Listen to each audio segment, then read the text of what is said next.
사람은 살면서 누구나 후회하는 일들을 경험합니다. 인생을 돌아보면 그때 그러지 말았어야 하는데 하는 순간들이 생기게 되죠. 말 한마디 때문에 관계가 깨어지기도 하고 또 어떤 순간의 선택 때문에 평생 마음에 짐을 지고 살아가게 되는 경우들도 덜어 있습니다. 특히 인생의 시간이 흐를수록 그런 기억이 더 선명해지게 되는 것 같습니다. 젊을 때는 실수를 쉽게 넘기기도 하고 하지만 시간이 지날수록 마음 깊은 곳에 남아있는 후회가 더 크게 느껴지고 하는 거죠. 이것이 인간의 현실입니다. 우리는 실수하고 또 죄를 짓고 또 그리고 우리는 후회합니다. 그런데 중요한 진리가 하나 있습니다.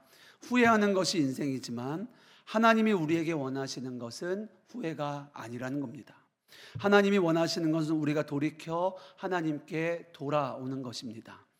하나님은 모든 사람이 구원에 이르기 원하십니다.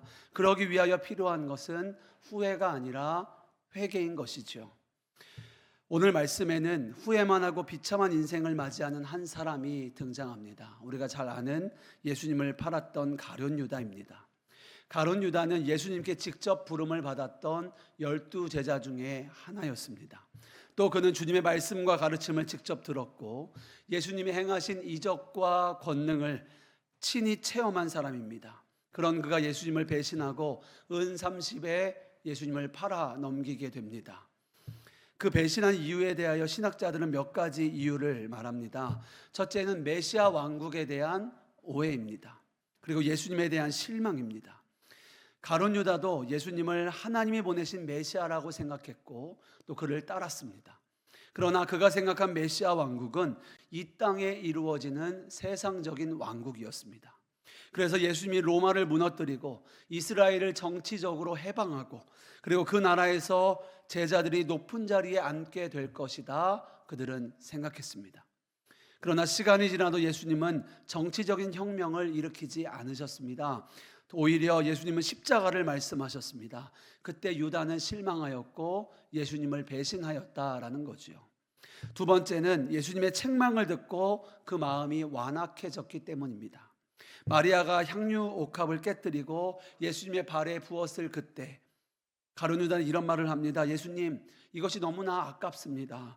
이것을 가져다가 팔면 300데나리온인데 이것으로 팔아 가난한 사람들을 구제하는 데 쓰는 것이 낫지 않겠습니까?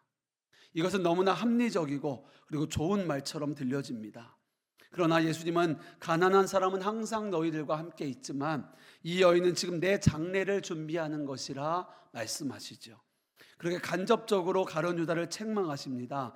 그는 그 책망을 받고 참지 못하였다라는 겁니다. 세 번째, 그는 자기 자신에게도 솔직하지 못하였습니다. 마태복음 26장 24절에 보면 예수님께서 인자를 파는 사람에게 화가 있을 것이다 말씀하셨습니다. 그는 거기서 돌이키고 회개하였더라면 그에게 이런 비참한 최후는 없었을지도 모르겠습니다. 그러나 그때의 다른 제자들은 모두가 예수님 그게 내이니까 하는 그때에 가룟 유다는 눈 하나 깜빡하지 않았습니다. 다른 제자들은 근심하고 두려워할 그때에 가룟 유다는 그저 가만히 있었습니다. 예수님은 마지막까지 가룟 유다가 돌이키기를 원하셨는지 모르겠습니다. 그러나 그는 주님의 마음을 외면합니다. 그리고 자기 자신에게도 솔직하지 못하였습니다. 그리고 돌이키지도 않았습니다. 그렇게 그는 예수님을 은 30에 팔아 넘기게 되는 거죠.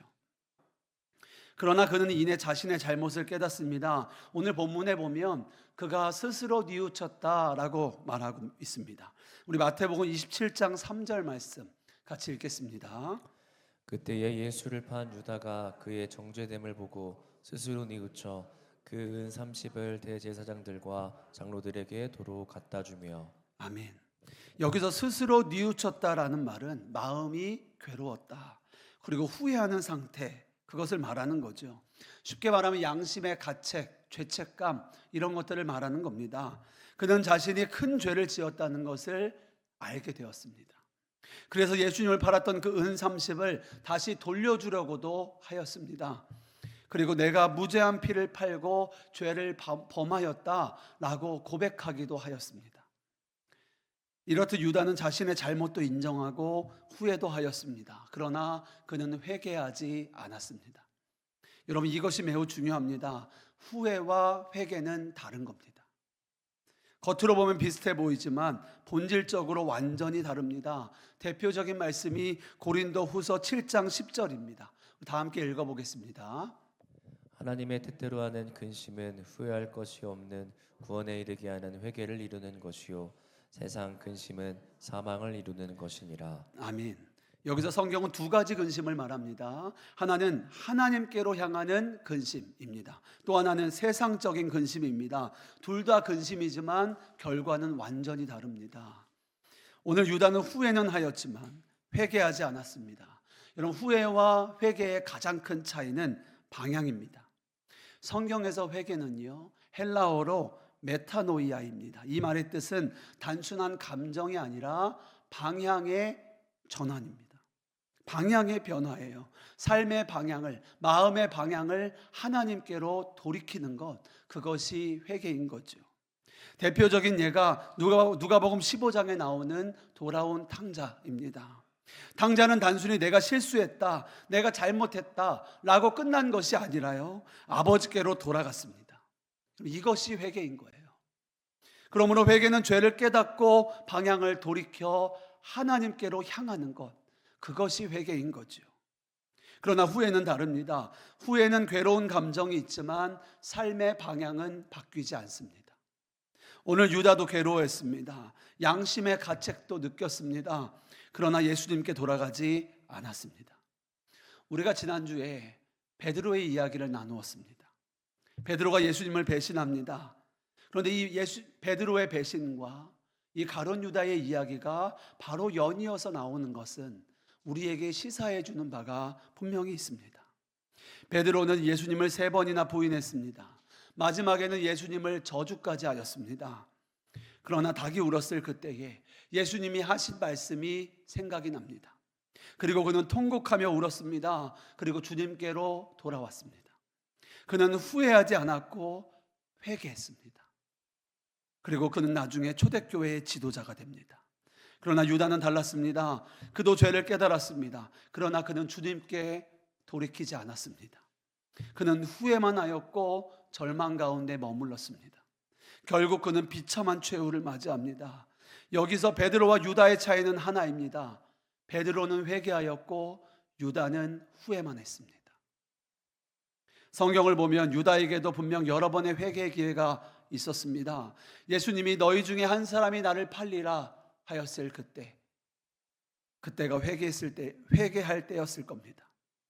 예수님이 향유옥합의 일로 그를 책망하셨을 때, 그때도 회개할 때였습니다. 그리고 오늘 예수님이 은 30으로 예수님을 팔고 그 마음에 찔림이 오고 후회하였을 그때, 이때도 분명 회개할 때입니다. 그러나 그는 마지막까지 돌이키지 않았고 회개의 기회를 놓칩니다. 여기서 우리는 매우 중요한 진리를 보게 됩니다. 베드로가 용서받은 이유는 그의 죄가 작아서가 아닙니다. 유다가 멸망한 이유도 그의 죄가 커서도 아닙니다. 차이는 하나입니다. 베드로는 예수님께 돌아왔고 유다는 돌아오지 않았습니다. 사랑하는 여러분, 우리가 지은 죄가 아무리 크다 할지라도 십자가보다 큰 죄는 없습니다. 하나님의 아들 예수님이 우리의 죄를 위하여 죽으셨습니다. 성경은 이렇게 말합니다. 로마서 5장 8절에 우리가 아직 죄인 되었을 때에 그리스도께서 우리를 위하여 죽으심으로 하나님께서 우리에 대한 자기의 사랑을 확증하셨다라고 말씀합니다. 그리고 한 절 더 보겠습니다. 이사야 1장 18절 말씀, 우리 함께 읽겠습니다. 여호와께서 말씀하시되 오라 우리가 서로 변론하자. 너희의 죄가 주홍 같을지라도 눈과 같이 희어질 것이요 진홍같이 붉을지라도 양털같이 희게 되리라. 아멘. 여러분, 그렇습니다. 예수님은 우리를 죄에서 구원하셨습니다.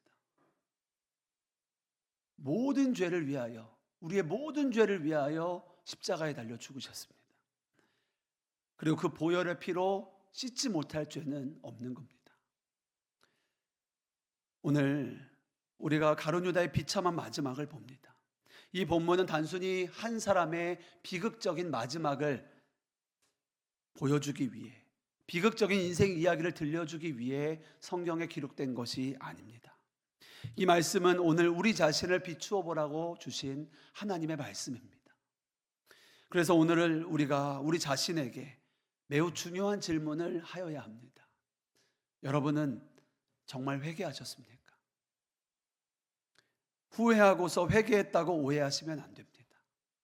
많은 분들이 이것을 오해합니다. 혼동합니다.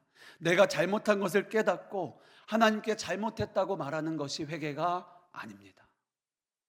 방향을 돌이켜야 회개입니다. 오늘날 교회 안에도 이런 후회가 회개처럼 되어지는 게 얼마나 많은지 모릅니다. 회개한 사람이 교회를 다니지만 교회 오래 다녔다고 회개한 거 아닙니다. 회개한 사람이 세례를 받지만 세례 받았다고 회개한 거 아닙니다. 죄를 짓고 괴로워합니다. 눈물도 흘립니다. 그러나 삶은 그대로입니다. 분노도 그대로입니다. 탐욕도 그대로입니다. 미움도 그대로입니다. 여러분, 이것은 회개 아닙니다. 후회만 한 겁니다. 회개는 단순히 죄를 슬퍼하는 것이 아닙니다. 방향을 바꾸는 것이 회개입니다. 죄의 길에서 돌아서는 것입니다. 하나님께로 향하는 것입니다. 그러므로 회개한 사람은 반드시 그 삶이 거듭날 수밖에 없습니다. 그 삶의 회개에 합당한 열매가 맺혀질 수밖에 없습니다. 왜 그렇습니까? 회개는 그저 말이 아니라 삶의 방향까지 하나님께로 향하는 것이기 때문에 그렇습니다. 하나님을 향하여 나아가는데 어떻게 삶이 바뀌지 않을 수 있습니까? 내가 세상을 향하여, 죄를 향하여 나아가다가 하나님을 향하여 삶을 바꾸었는데 어떻게 여전히 내 삶이 그대로일 수 있냔 말입니다. 삶이 바뀝니다. 말이 바뀝니다. 관계가 바뀝니다. 그래서 그리스도인은 거듭난다 말하는 것입니다. 고린도후서 5장 17절 말씀 우리 같이 읽겠습니다. 주의 약속은 어떤 이들이 죄송합니다. 고린도후서인데 베드로후서라고 되어 있는 건데요. 제가 읽겠습니다. 그런즉 누구든지 그리스도 예수 안에 있으면 새로운 피조물이라. 이전 것은 지나갔으니 보라 새 것이 되었도다. 아멘. 여러분, 성경은 분명히 말합니다. 그리스도 안에 우리는 새로운 피조물이 되는 거예요. 이전 것은 지나갔으니 보라 새 것이 되었도다. 누구에게 이런 일이 일어나는 겁니까? 회개한 자에게 일어나는 일인 거예요. 하나님이 사랑하시는 여러분, 다시 한번 질문 드리겠습니다. 여러분들은 예수님 믿고 정말 회개하셨습니까? 그렇다면 지금 여러분의 삶에 회개에 합당한 열매가 맺혀지고 있습니까? 회개는 죄를 뉘우치는 게 아닙니다. 삶의 방향을 돌이키는 것입니다. 그러므로 회개한 자는 반드시 그 삶이 변화될 수밖에 없습니다. 나는 회개했다고 말하는데, 나는 회개했다고 생각하는데 내 삶이 변화되지 않는다면, 변화되지 않았다면, 거듭나지 않았다면 오늘 우리는 이 말씀의 빛 앞에, 이 진리 앞에 우리 스스로를 돌아보아야 합니다. 나는 정말 회개에 합당한 삶을 살아가고 있는가? 내 삶의 회개에 합당한 열매가 맺혀지고 있는가? 하나님이 사랑하시는 여러분, 오늘 말씀이 가벼운 말씀은 결코 아닙니다. 그러나 우리가 반드시 들어야 할 말씀입니다. 왜냐하면 하나님은 모든 사람이 구원에 이르기 원하시기 때문입니다. 우리 베드로후서 3장 9절 말씀 같이 읽겠습니다. 주의 약속은 어떤 이들이 더디다고 생각하는 것 같이 더딘 것이 아니라 오직 주께서는 너희를 대하여 오래 참으사 아무도 멸망하지 아니하고 다 회개하기에 이르기를 원하시느니라. 아멘. 여기 하나님의 뜻이 뭐라고 하십니까? 아무도 멸망하지 아니하고 다 회개하기에 이르기를 원하신다 라고 분명하게 말씀하고 계세요. 여러분, 인생에 만약은 없지만 만약 유다가 예수님께 돌아왔다면 어떻게 됐을까요? 저는 분명 믿습니다. 예수님은 유다의 죄까지도 짊어지시고 십자가에서 죽으셨습니다. 우리가 잊지 말아야 할 사실이 있어요. 예수님은 완벽한 사람이 아니라 죄인을 부르시기 위해 이 땅에 오셨습니다. 예수님은 모든 죄인을 구원하기 위하여 십자가에 달려 죽으셨습니다. 사랑하는 여러분, 우리가 지은 죄가 아무리 크다 할지라도 십자가보다 큰 죄는 없습니다. 구원받지 못할 죄인도 없습니다. 그래서 복음은 우리에게 분명히 말합니다. 후회만 하지 말고 십자가로 나아오라는 겁니다. 사랑하는 여러분, 죄의 삭은 사망입니다. 죄는 우리를 절망으로 이끌어가고 사망으로 데려갑니다. 그러나 우리가 돌이켜 주님께 나아가면 우리는 반드시 생명을 얻고 구원을 얻습니다. 죄 용서함을 받고 하나님의 자녀가 됩니다. 그리고 새로 태어나게 됩니다. 중생하게 됩니다. 그것이 우리를 향한 십자가의 사랑이요 구원의 복음입니다. 이 시간 간절히 바라고 소망합니다. 저와 여러분이 후회하는 인생이 아니라 회개하는 인생으로 하나님의 영광을 위하여 주님과 동행하는 회개에 합당한 열매를 맺어가는 저와 여러분 되시기를 주님의 이름으로 축복합니다. 기도하겠습니다.